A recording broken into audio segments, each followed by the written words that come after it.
안녕하세요. 2020년 경자년이 되었습니다. 새해가 밝아오면 우리가 늘 항상 하는 게 있죠. 1월 1일이 되면 우리는 언제나 모든 것을 리셋하는 습관이 있는데요. 새해 목표에 언제나 빠지지 않는 목록들이 있잖아요. 1년에 책 100권 읽기, 영어 공부하기, 운동하기, 다이어트하기 등등 이런 것들이 대표적인 목록들인데요. 하지만 그 계획은 얼마 가지 않아 우리의 인내와 끈기를 탓하면서 흐지부지 되고 맙니다. 우리 자신의 의지력을 탓하지 않고도 우리 새해 목표를 달성할 수 있도록 만드는 방법이 있는데요. 오늘 제가 가져온 이 책이 그 방법을 알려줄 것입니다. 헤빗, 내 안의 충동을 이겨내는 습관 설계 법칙인데요. 저자는 인간 행동 연구 전문가이자 서던 캘리포니아 대학교 심리학과 교수입니다. 현존하는 심리학자 중 가장 많은 인간 행동을 관찰하고 탐구한 과학자로 손꼽힌다고 하는데요. 오리지널스의 저자 애덤 그랜트는 이 책을 읽고 우리의 삶을 조금씩 갉아먹는 안 좋은 습관을 몰아낼 가장 현실적이고 영리한 방법을 소개한다고 말했습니다. 그릿의 저자 앤젤라 더크워스는 대학에서 성공적인 목표 달성 방법을 공부하고 가르치면서 재능과 노력을 뛰어넘는 유일한 무기가 바로 그릿이라고 말했는데요. 이 책을 읽고 지금까지의 자신의 의견을 수정하지 않을 수 없었다고 고백했습니다. 세계적인 심리학자들에게 습관 연구 최고 연구자로 인정받고 있는 헤빗의 저자 웬디 우드는 의지력과 끈기만으로 우리는 습관을 형성할 수 없다고 단언합니다. 저자는 습관을 형성하는 단 하나의 유일한 방법을 이 헤빗이라는 책에 담았습니다. 이 책은 그녀가 30년 동안 습관 형성을 연구한 결정체인데요. 뇌과학자들은 현대 심리학자들을 계승해서 인간의 마음과 두뇌의 능력을 극대화하는 방법을 연구하기 시작했습니다.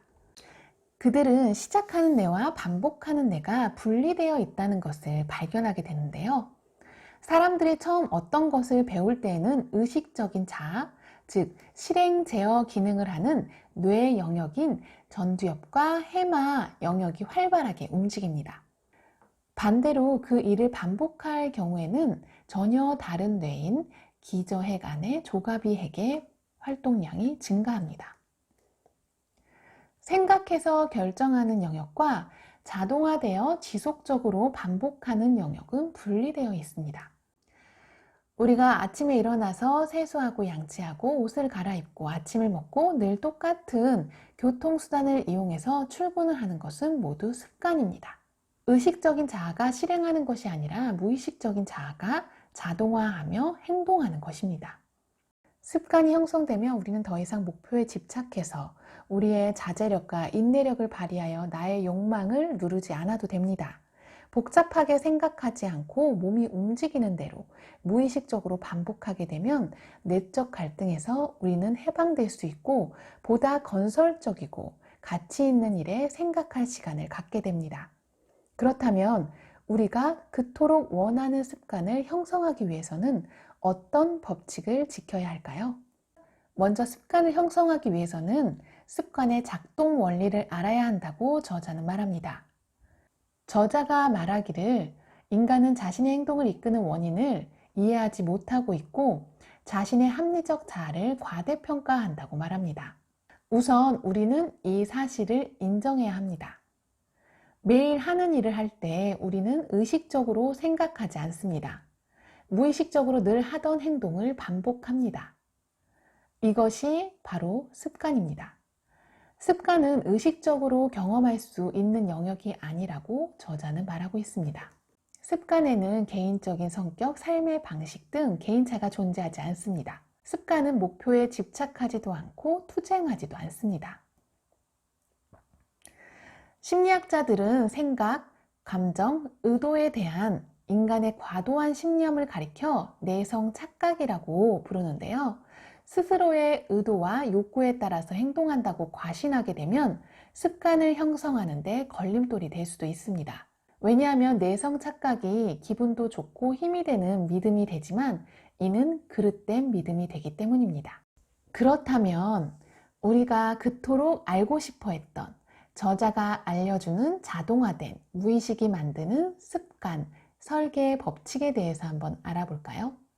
습관 설계의 법칙은 5단계로 나뉘어져 있는데요. 사실 저는 이 설계 법칙을 보고 굉장히 놀랐습니다. 제가 주 5일 1일 1독을 했었던 방법이랑 굉장히 비슷했기 때문입니다. 그럼 습관 설계의 법칙 1단계부터 살펴보겠습니다. 1단계, 늘 동일하게 유지되는 안정적인 상황을 조성하라. 저는 1일 1독을 했을 때 가장 먼저 실행했던 것이 바로 스마트폰을 무음으로 해놓는 것이었습니다.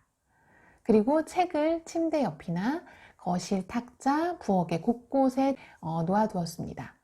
제 주변을 책 읽기 좋은 환경으로 만들기 시작한 거죠. 2단계, 좋은 습관으로 향하는 마찰력은 줄이고 나쁜 습관으로 향하는 마찰력은 높여라. 저는 편리하게 이용할 수 있는 가까운 도서관을 주로 이용해서 책을 빌려보았는데요. 대출과 반납이 순환적으로 이루어지게 만들었습니다. 독서를 습관화할 때는 서점에 잘 가지 않았는데요. 왜냐하면 책을 구입하게 되면 책 읽는 기한이 무한정 늘어나게 되어 자꾸 미루게 되고 내가 원하는 책을 마음껏 결제하기가 부담스러웠기 때문입니다. 서점은 습관 형성의 마찰력이 높다고 생각했기 때문에 책 읽기를 습관화하게 되면서부터 이용하게 되었습니다. 세 번째, 행동을 자동으로 유발하는 자신만의 신호를 찾아라.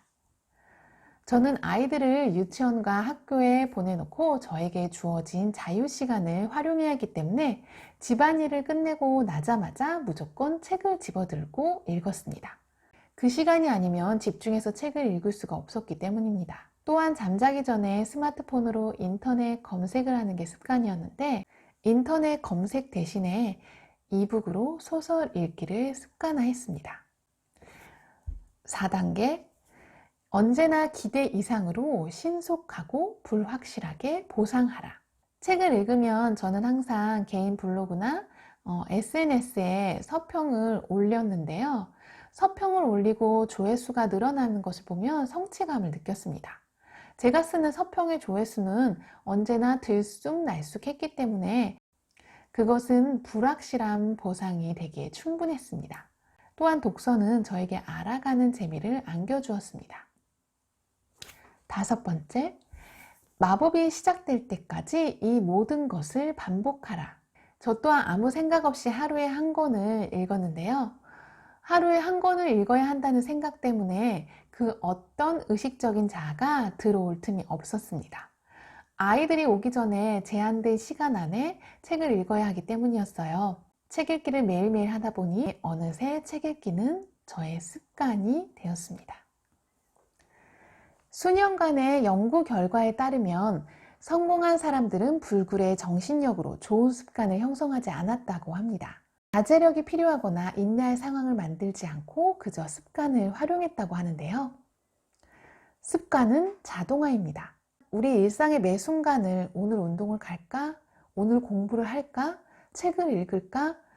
이런 것들을 생각하고 선택하면 얼마나 매 순간이 피곤하고 지치겠어요. 생각하지 않고 선택하지 않아도 되는 좋은 습관들을 형성해 놓으면 나에게 가치 있는 것들을 생각하는 시간이 여유롭게 주어진다고 저자는 말합니다. 올 한 해 목표를 세우고 그 목표를 달성하기를 원하시는 분이라면 꼭 이 책 헤빗을 먼저 읽고 시작해 보세요. 마음의 갈등 없이 내 인내와 끈기를 탓하거나 비관하지 않고 여유롭게 자신의 목표를 달성할 수 있으실 겁니다. 오늘 영상도 저와 함께 해주셔서 감사합니다. 다음 영상도 기대해 주세요. 안녕.